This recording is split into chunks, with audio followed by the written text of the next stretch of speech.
Oi pessoal, nesse vídeo eu queria comentar um pouco aí sobre como investir em 2025. A gente está vendo aí a bolsa em queda, fundos imobiliários também derretendo, taxa de juros em alta, expectativas do Boletim Focus pior ainda do que no ano passado, inflação também disparando e bolsa americana subindo, né, mesmo com um pouco de juros elevados. Então eu queria bater um papo com vocês em relação aos investimentos em 2025.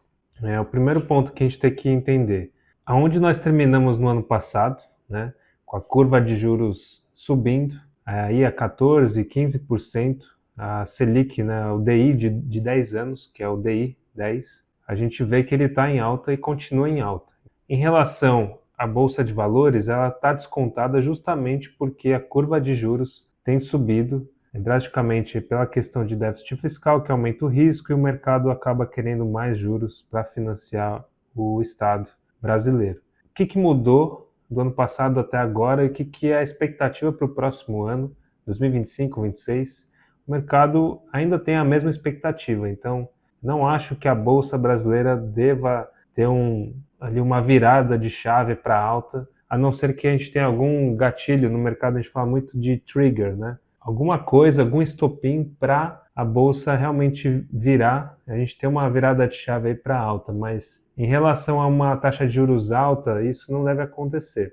E o mercado não só espera que se mantenha alta, como ele espera que aumente. Então hoje a gente está aí na faixa dos 12% de Selic, e o mercado aí está com expectativa de 14, 15% até o final de 2025. Isso vocês conseguem ver no Boletim Focus, que sai toda segunda-feira. Ali tem a expectativa do mercado, essa expectativa muda semana a semana, às vezes fica igual, e vai depender muito do que vai acontecer aí nos próximos meses. Se realmente essa política continuar, os juros devem continuar elevados e a bolsa deve continuar descontada. E por que ficar descontada? Porque quando você vai fazer o valuation da empresa, ou seja, a avaliação do valor de mercado daquela empresa, você acaba colocando uma taxa de desconto maior e aí o valor daquela empresa cai. Então, basicamente é por isso que essa curva de juros acaba machucando a bolsa de valores, e eu não vejo ali em 2025 uma mudança nesse cenário. Tem que ter uma mudança clara para que eu entenda que isso vai acontecer. Da mesma forma com fundos imobiliários. Os fundos imobiliários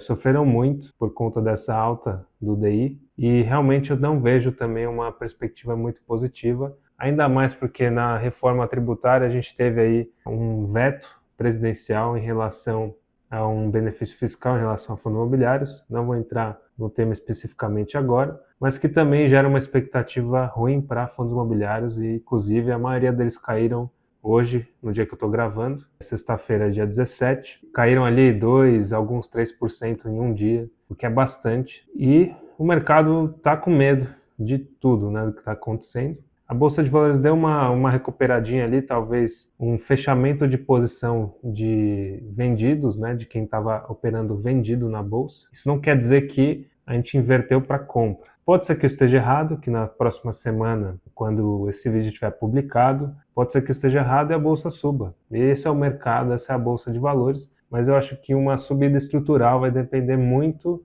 de uma virada de pensamento, de política fiscal, e isso eu não acho que vai acontecer. No exterior é diferente. No exterior a gente tem uma perspectiva um pouco mais complexa, se eu posso dizer assim, porque vai entrar agora o novo presidente, Donald Trump. Ele tem algumas políticas inflacionárias, alguma visão de política econômica mais inflacionária. Então, a gente já vê que a curva de juros nos Estados Unidos de 10 anos já subiu e já está em patamares elevados ali de 4,5% mais ou menos, e se estabilizaram por lá. Ou seja, se eu tenho uma inflação mais alta, eu tenho juros mais altos também para controlar essa inflação. E eu acredito então que por conta disso os juros estarão mais elevados nos Estados Unidos, o que atrai investimento estrangeiro para os Estados Unidos e fortalece o dólar. Por isso que, além da Bolsa Brasileira estar em queda por conta da Selic, muita gente, muito investidor vai acabar procurando rendimentos nos Estados Unidos, que é o país mais seguro hoje para você investir em níveis aí físicos, geopolíticos, econômicos. Já a Bolsa de Valores americana vai ter que compensar esse juro elevado, e por conta desse protecionismo que talvez seja imposto aí pelo Trump, a gente tem aí talvez até um benefício aí para as empresas locais, principalmente de tecnologia, com uso de inteligência artificial. E a questão é, se as empresas baterem a expectativa de lucros que o mercado designa ali na questão de resultado trimestral, a bolsa americana vai continuar subindo. Mas realmente a bolsa está num P/E ratio mais elevado, que é o preço sobre lucro, está acima da média. E isso pode ser ajustado de duas maneiras. Ou o preço das ações cai, e aí você tem um PL menor, ou o lucro sobe, e aí você tem um PL menor também, porque o PL é composto tanto pelo preço quanto o lucro, não é só o preço da ação. E é por isso que às vezes o pessoal fala no Brasil que está barato, que o PL está muito baixo, mas, gente, o L, a parte do PL, o L pode cair e o PL volta para a média histórica normalmente. Então, o mercado, quando ele precifica PL para baixo, ele realmente está pessimista. Não quer dizer que é uma oportunidade de você comprar ações. Não é sempre assim que vai funcionar. Por algum motivo, as pessoas vendem as coisas e compram outros ativos. Então, o que eu quero dizer? Quando você tem um PL baixo, pode estar baixo de propósito. Ele vai ser ajustado ou pelo lucro da empresa caindo,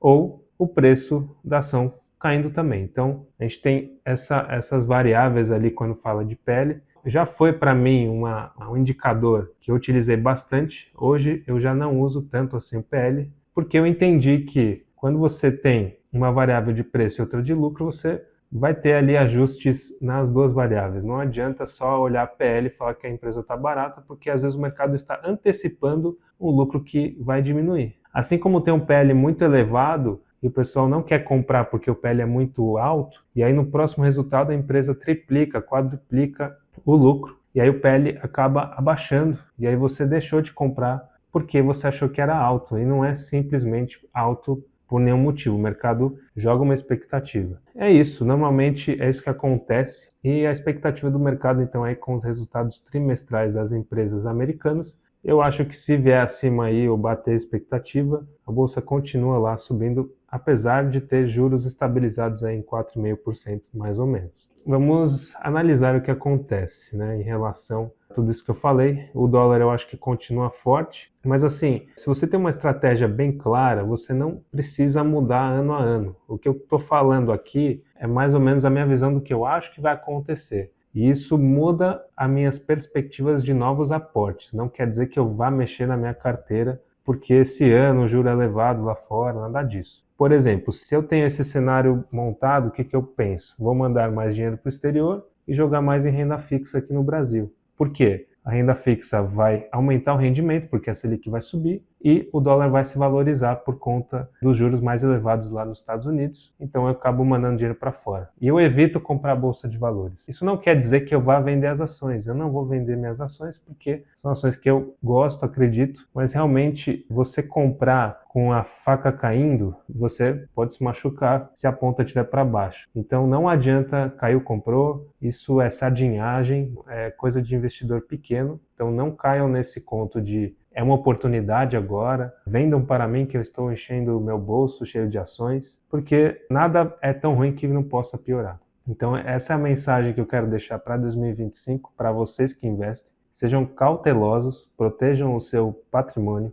coloquem coisas com um risco menor, porque eu não vejo perspectivas, principalmente analisando ainda o próximo ano, que são anos de eleições aqui no Brasil, e quando você tem um candidato à reeleição, ele costuma usar a máquina para tentar se reeleger. Não é só com esse governo, são com outros governos também. Deixo bem claro que isso costuma acontecer e não vai ter uma virada de chave, na minha opinião, a não ser talvez discursos, e o mercado já está cansado de discurso. Ações. Se vocês querem comprar ações, mesmo assim, aportem nas ações seguras, não tentem apostas, tá? Normalmente as ações que são seguras, resilientes nesses momentos de mercado, são ações que pagam dividendos, que têm lucros consistentes há 5, 10 anos. As blue chips, que são as grandes empresas do mercado da Bolsa de Valores. Não procurem small caps, esse tipo de ação que é volátil em relação à curva de juros. Lógico, se a curva de juros cair, aí você estourou a boca do balão aí, porque as small caps vão explodir, mas como eu falei, não é minha opinião. E aliás, você precisa analisar o mercado também. Entrem lá no tradingview.com, façam suas análises de mercado, porque isso é só a minha opinião, eu posso estar errado inclusive. Mas é a minha perspectiva aí para 2025, realmente a minha opinião sobre o que eu acho que pode acontecer, um exercício de futurologia aqui para vocês. E se você gostou do conteúdo, se inscreva no canal, deixa o like, comenta também. Façam perguntas aí nos comentários, porque eu estou pensando em fazer um vídeo só respondendo perguntas dos inscritos, e eu acho que vai ser muito legal. Então comenta dúvidas sobre investimentos, não só sobre esse vídeo, comenta outras coisas que você tem dúvida para eu ajudar você. É isso, deixa o like, se inscrevam e até o próximo vídeo.